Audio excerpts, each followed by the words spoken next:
Well, hello, everybody. Today is Tuesday, August. Oh, sorry about that. I had to make sure I was on the phone today. Today is Tuesday, August 15th, 2023. 25 days into the prayer challenge. I hope that you guys have been challenging yourself. If you have not, come on. We got 5 more days left. 5. 1, 2, 3, 4. 5 days left. I'm trying to get in a comfortable position. I'm sitting up here waiting for my goddaughter's friend to. She's in the interview, so I told her I'd take her. So I'm sitting here waiting. I'm tired. I'm physically tired. I worked until I got a lot going on right now, and I was trying to. I had a bill that was due today, a major bill that was due today by 2 p.m. Didn't make it. I was almost there, and then I had a blowout. And I have to laugh. I used to say, I have to laugh to keep from crying. I'm not even tripping. I'm not even tripping because you got to know when you're under attack. You got to know. I'm not even tripping about it. I can only do what God allows me to do. Because I've allowed God into my life. I said, God, your will be done, not mine. Your will, your way. God, have your way in my life. So I'm not even tripping about it. I may not know what's going to happen next, but I'm not even tripping about it. We got to get past that. How you going to walk in faith and every time something happens, you handle it like the world?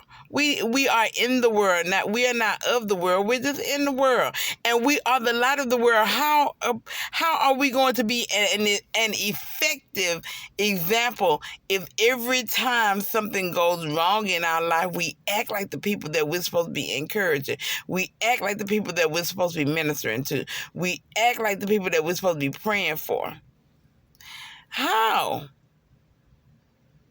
I was driving, I was Ubering. I just dropped this lady off. I'm on my way, almost 30 minutes away to pick up the young lady. And I got close to her exit. I think I was like one exit away. We call it the freeway in Texas. Some people call it the interstate. Some people call it expressway, but same thing. So I'm on 45 South. And all of a sudden, I thought I ran over a tire from somebody else's vehicle. You know how they have the remnants of tires all in the freeway. So I thought I ran over that, and I just kept going. So when I got off the freeway, and I was getting off, and I heard this loud noise, and I looked and I saw a truck, and I said, now, I know that's not this car. It's got to be that truck. And as I began to slow down, I didn't hear the noise as much, and I was like, it is this car. Get to the light. And I look in the side mirror on the passenger side, and I see smoke coming from the car.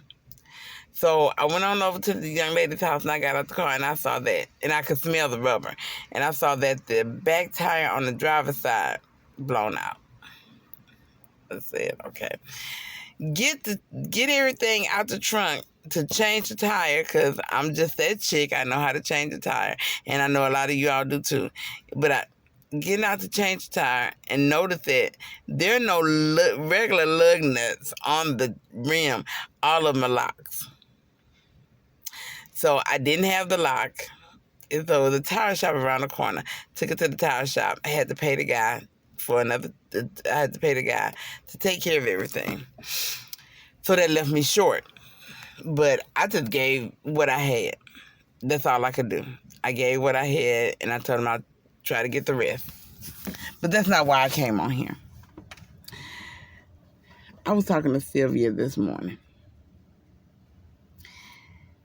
Our faith has to be stretched. That's part of this challenge, is that your faith has to be stretched. You can't keep walking in the same old faith. The Bible says that God gives each one of us a measure of faith. And you are supposed to take that measure of faith, and you are responsible for the growth of that faith, not God. God don't make your faith grow. You do. He allowed things in your life. He allowed things to come your way. He allows you to go through things so that your faith can grow. The Bible tells us the trying of our faith worketh patience. That's in James. The trying of your faith worketh patience. So your faith is tried. You may start off where you have a lamp. We all have table lamps, or we've had table lamps. The bulb go out. You don't even have to get up out your seat. You can just reach over there, take that bulb out, put a new bulb in. You're sitting down. Then you advance to a floor lamp. And with that floor lamp, now you got to get up, walk over there to it, stand up, take the bulb out, that's moving. Your faith is growing. Then you have a ceiling. So now you have to stand on a chair, get up there, change. Each time you have to use something different to get to that light. So each time you got to do something different to grow your faith. It may be the same situation. Mind you, this is all the same situation, a blown out light. But each time you got to do something different because you're advancing. Then the next time you have those cathedral ceilings.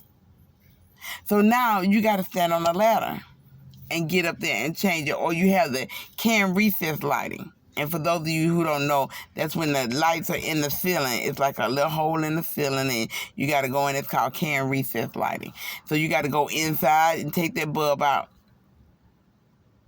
So now your faith it's the same situation, but your faith is stretching. So I don't want you to get discouraged thinking, oh, I'm going through the same thing all over again. No, it's the same situation, but it should be something else about it that's greater. Have I ever been in a situation like this where my money wasn't coming through? Absolutely. But it wasn't on the level that it's on now, that every day I either don't make the money. I'm telling you, before June 21st, 2023, I had no issues. Bills paid all the time. Bills paid on time. Didn't need any help from anybody in there doing it. I was doing it. And then all of a sudden, now I'm having a hard time. But I'm not letting it break me. See, before, I was looking for people to help me. I was crying. Oh, it's not fair. God, I feel like you're taking advantage of me. I promise I'm telling you the truth. I told God one time, I feel like that horse with that carrot, or the mule with the carrot in front of him, how they had, you see it on cartoons, how they put the carrot in front of the mule or the horse, and it'll keep walking because it keeps trying to get that carrot, but the carrot keeps getting further and further away, and they just keep walking towards it. And I that's where I told God I felt. You holding it, my blessing is right there, that carrot in front of me, and you holding it in front of me, and you keep telling me, keep going. But I'm not ever reaching it because I'm just not. That's where I was. Now I'm like, okay, it's not going to stop me from doing what I'm doing.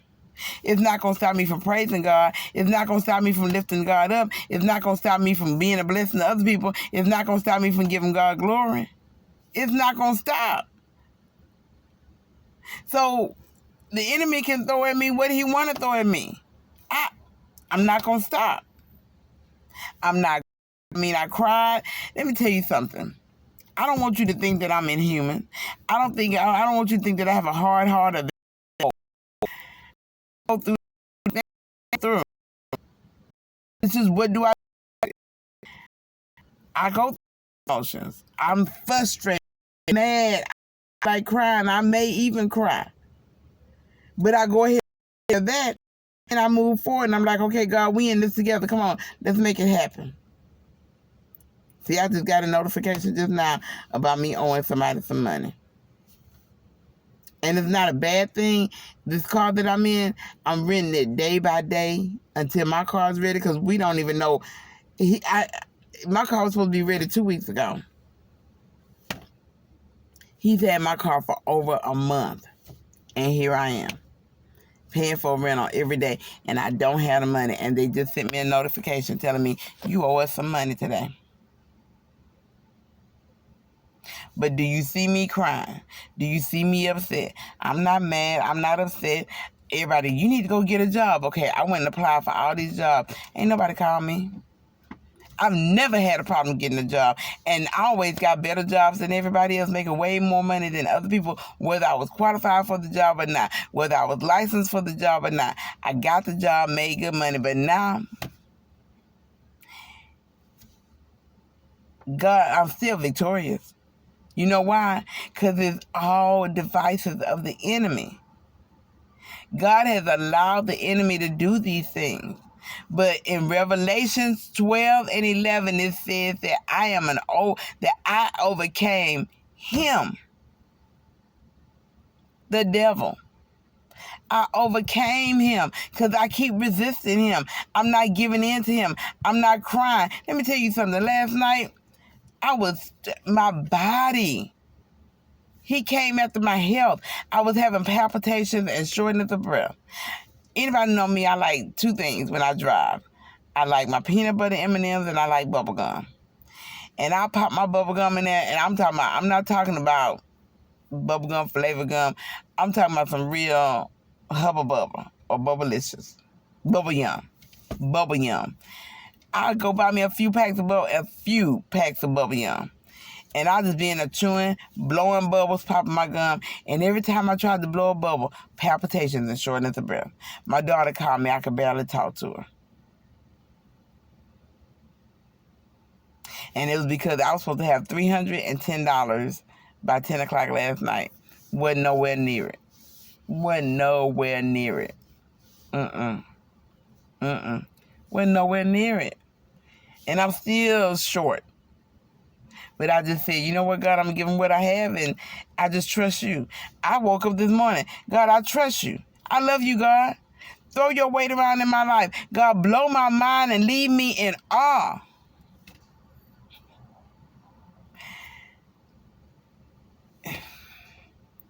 Every opportunity I have to be a blessing, I am.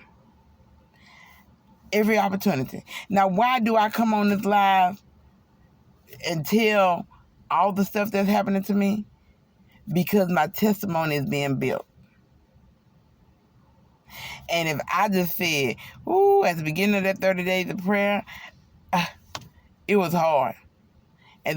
But now see, if I waited until the end, after 30 days, and I came on here and I say, the beginning of that 30 days of prayer wore me out. It was hard. But God delivered me. God set me free. He did everything I asked him to do. Every time I pray, he answered. I'm seeing answered prayers. I'm seeing the manifestation.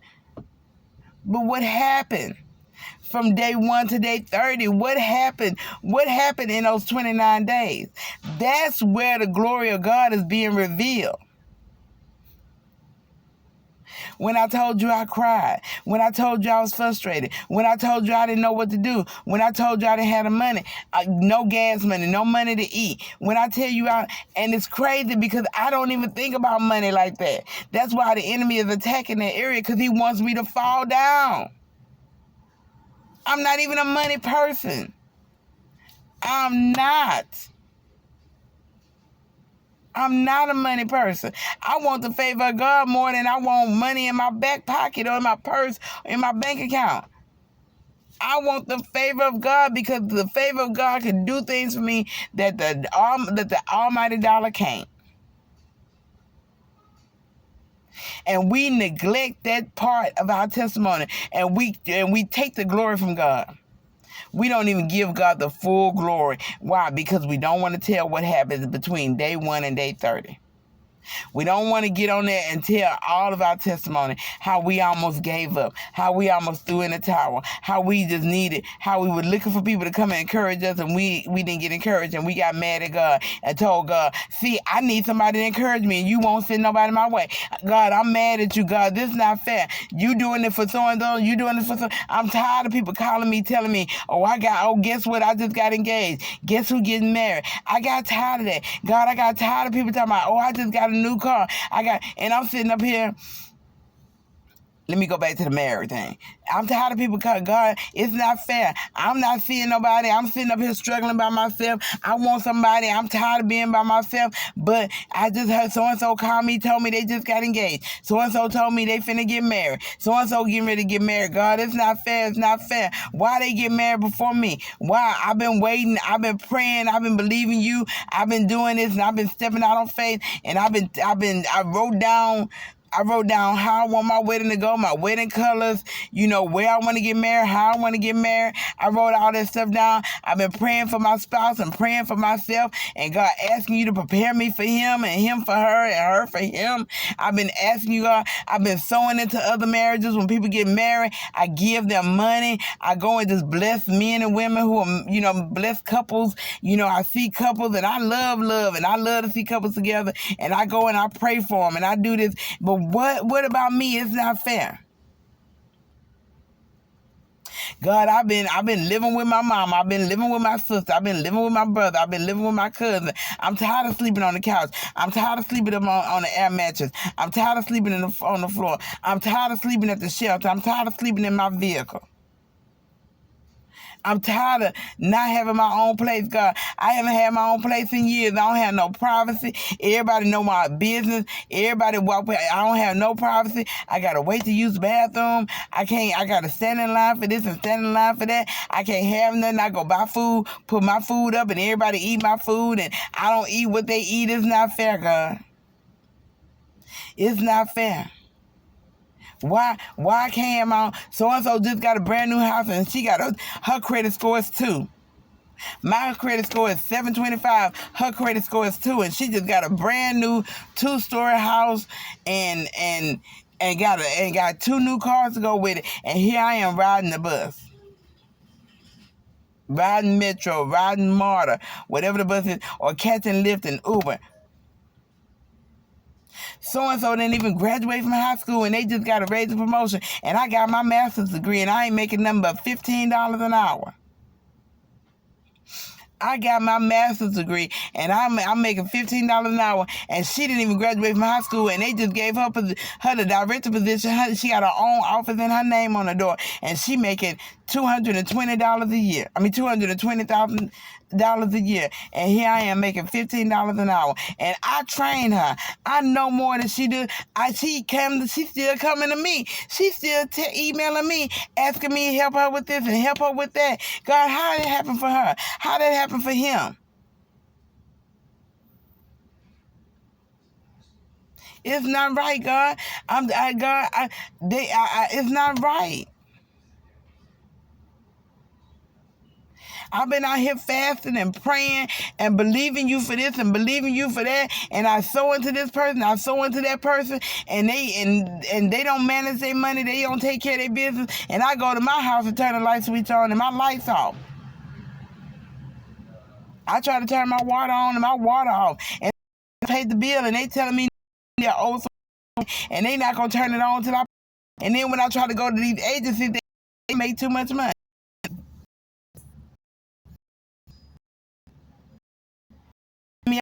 Much money. I can't even pay my car note. I can't even put gas in my car. I ain't had a decent meal. I'm tired of eating noodles. I'm tired of eating soup. I'm tired of eating bologna sandwiches. And they go sit up there. I see DoorDash and Uber Eats coming and Grubhub coming to their house all the time. And then they getting groceries delivered from Whole Foods, Sprouts. What's the name of that other grocery store? Can't think of the name. But they getting all this stuff delivered. And here I am struggling. They walking out of here with the same old clothes, brand new clothes on, and I'm walking out of here with the same old clothes. I can't even buy myself a pack of underwear. I can't do nothing for myself. I gotta buy what's the name of that soap that the mechanics used to live? I gotta bathe in lava soap. My skin all rough and falling apart. Tell it. That's the part where God's glory is revealed. When you tell that. When you tell that. Why? Because I may be feeling that and may not be vocal. I'm going to tell you this and then I'm going to go. I'm going to tell you how that benefits. My daughter last night, we was going through this situation and she started crying. She said, Mom, I feel like that student in school that made straight A's across the board, never got in trouble, E's in conduct, did everything right, graduated at the top of my class.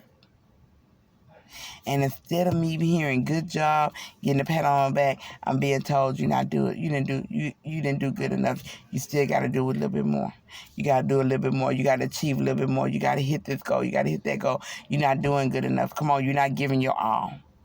But the student that made all the F's and all the U's in conduct, you patting them on the back, telling them, good job. Good job. She said, it's not fair. She said, Mom, we help everybody. We sow into people, we give to people. And she said, and half the time we can't even eat. Half the time we don't have no gas in the car. We can't hardly pay it. Half the time we don't have no money. She said, when are we going to get? She said, there's people out there who don't even give God half the time that we give them, that you give them, and they doing better than us. She said, even the people that we help, it seems like they're going beyond us. She said, she said, we don't even have a house. She said, we living in a hotel. She said, we should be doing better. She said, but for some reason we can't, and it hurts. This is what my child said. My 23-year-old daughter, who go punch a clock every Monday through Friday, 40 hours a week. She get her check, and she pay bills. And then by the end of the week, I told her, I said, but baby, God ain't forgot. It's going to be okay. Stop looking at those other people, because you don't know what they went through to get what they got. You don't know what they have to endure to keep what they have. You don't know what they did to get it. Not what they went through, but you don't know what they did to get it. So take your eyes off of them and keep your eyes on God. Stay focused. And tell the in-between. Tell what you went through, because that's where God's glory is going to be revealed. And stop stealing God's glory from him. Let people know how you struggle. Let people know how you don't have to be no super saint. That's not what they're looking for. They're looking for somebody who went through, who struggled like they struggled, who went through what they went through, who had a hard time like they had a hard time, who cried every night like they cried every night.